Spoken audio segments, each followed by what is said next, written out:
Hello everybody, how are you? Well, blessings from America. Yep, here we are, and almost the beginning of August, and yes, I've nearly been here a month, and wow, it only seems like yesterday I got off the plane. A lot's happened. As you know, just to recap a couple of things. One is the house hasn't sold, and as you're probably all aware that Mum is trying to buy the house with a new partner. I feel sad about that, and but I haven't given her an answer as yet as to whether I'm keen for that to go ahead. We have at this stage set the price bar on the house at such a level that people would have to come to the rateable value to buy it, and the view from the clients is that those people interested is that they feel that there is too much fixing up to do for the home to be worth that amount of money. So still in abeyance at this stage, and very sadly just racking up lawyers' bills as we try and work this out.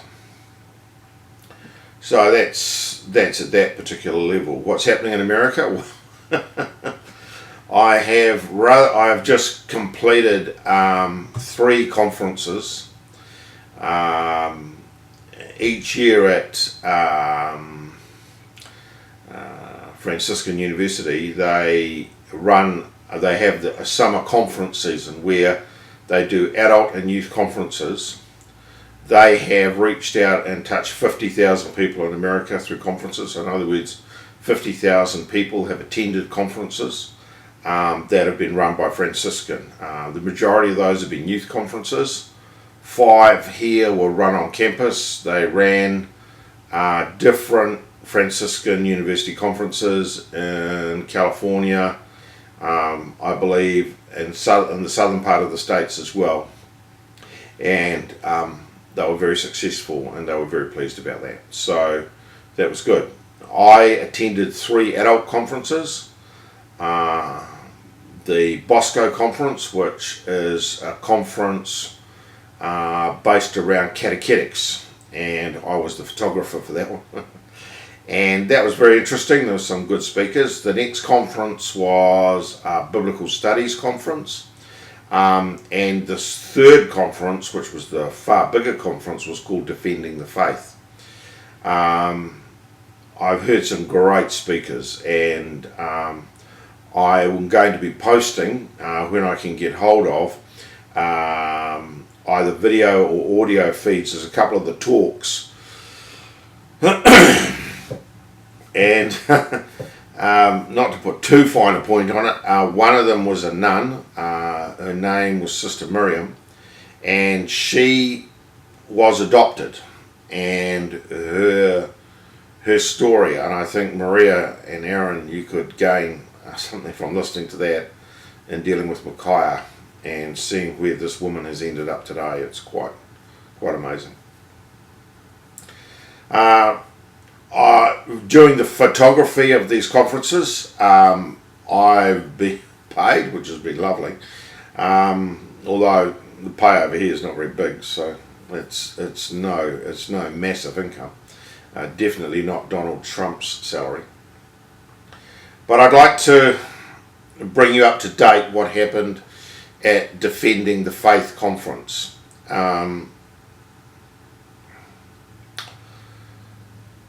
During that conference,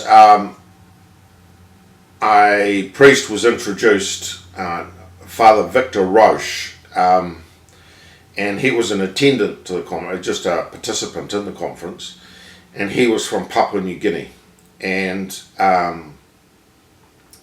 I found that quite interesting, so and having been there myself, so I went and talked with him, and he shared with me the need for the new evangelisation in Papua New Guinea, and he asked me to consider coming to Papua New Guinea to work with him and to train Catholics in the work of evangelisation for the new evangelisation and the re-evangelisation of Papua New Guinea.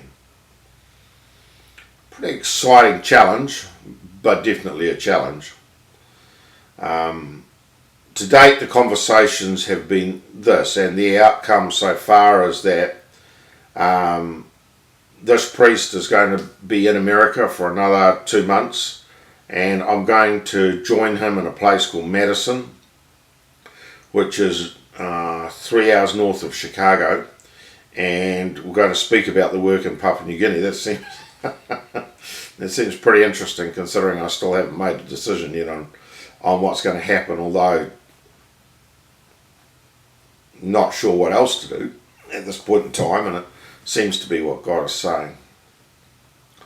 What we're planning is that there is, believe it or not, 22 dioceses in Papua New Guinea and the Solomon Islands, and in those dioceses they want to train trainers in the work of evangelisation and Catholic apologetics. So the priest has asked me to put together a training plan for a 3-week course where we would train trainers from each diocese, and I'm looking at that, and possibly, well, yeah, I'm in the process of doing it really. I have 1 month to do that, and then a presentation is made to the Bishops' Conference, and as a result of that presentation, if the bishops accept it, and they've more or less agreed to this already apparently, I will be offered a contract with the Bishops' Conference to work for 2 to 3 years to achieve this objective. Wow, that's not quite what I expected.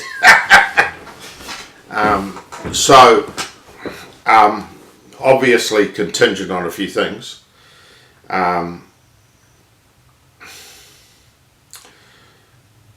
But it sort of makes sense in a way. I've been to Papua New Guinea, so I know what I'm getting into. If it all goes to plan at this stage, I could be based in a place called Mount Hagen, and working primarily with the Archdiocese. So they're the 5 main dioceses, and then with the subsequent other dioceses. As you well know, it's no place for the faint-hearted or for those who are, how would you say it, concerned or worried about one's health. So as part of my discernment process, I'm going to work down the track with this, and I'll be very interested in your comments and your feedback on this particular issue.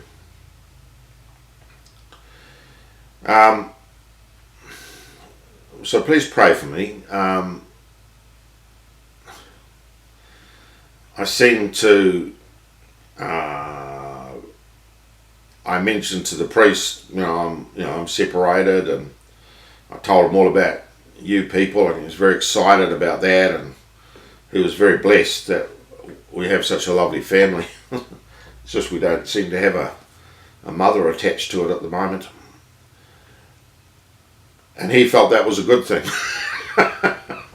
because it enabled me to be more free to go and do the work of God. And I thought, wow, what a price.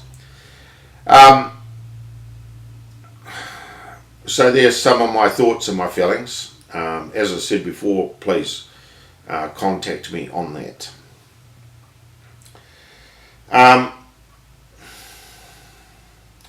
So some other issues arising. The house, Christchurch, if this is to go ahead, I need to be in Papua New Guinea in March 2020, and would probably stay on there initially for 3 months, and I have to go through a probation period because they have a standard system there for hiring folks. And then once I'm through that, then to go on. So that would put me back in New Zealand in December. Whew. What does that mean? Well, I'm still very keen to go ahead with what we've talked about at Christchurch, with the houses and stuff.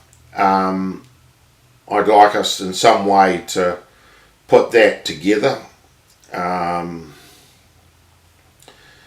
But we have to sell the house first. If it is the fact that your mother buys it,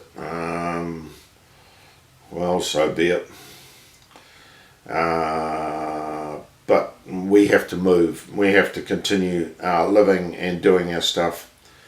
I'd like to support you all in any way that I can. And I feel, how would I say it? Humbled by your support and your help and your grace during this time. The immediate issues for me that I face at the moment are I've got to get my head around the study and finish. I have one more conference to photograph starting on Wednesday, so it's nice to have a couple of days off. I've been working 12-hour days for the last 10 days, so it's good to have a bit of a break. So I thought take this time to communicate with you. So I haven't been that communicative over this time. But listen, I love all you guys, and I do miss you so much. It's a bit quiet over here this time. I'm on my own in the house, which is nice on one level, but it's sad in another. And I've got to find a new place on the 14th, so I hope all our money issues are sorted out by then, because I'll need to pay a deposit on a house, on a flat or a room or whatever. That'll get me through to December. But yeah, that's really it for this time. Love to you all. Hopefully Maria is going to receive I was true to my word, and I completed a book on grandchildren. And I've photographed all the current grandchildren, and I realised there's one still brewing, and I'm praying for the safe arrival of number 10. Very exciting. We're moving into double digits in the grandchildren stake, so the empire is growing, so that's really cool. So tell Patrick I'm still not fussed whether it's a boy or a girl. I'm easy this time. You know, I was so pleased Matthias was a boy. But hey, whatever God brings, we'll be very excited to welcome into the family another little woodnut child. So bless you all. God be with you. Thinking and praying for you all. Look forward to seeing you again at Christmas. But I just thought I'd give you this update, and I look forward to your feedback. Lots of love, Dad.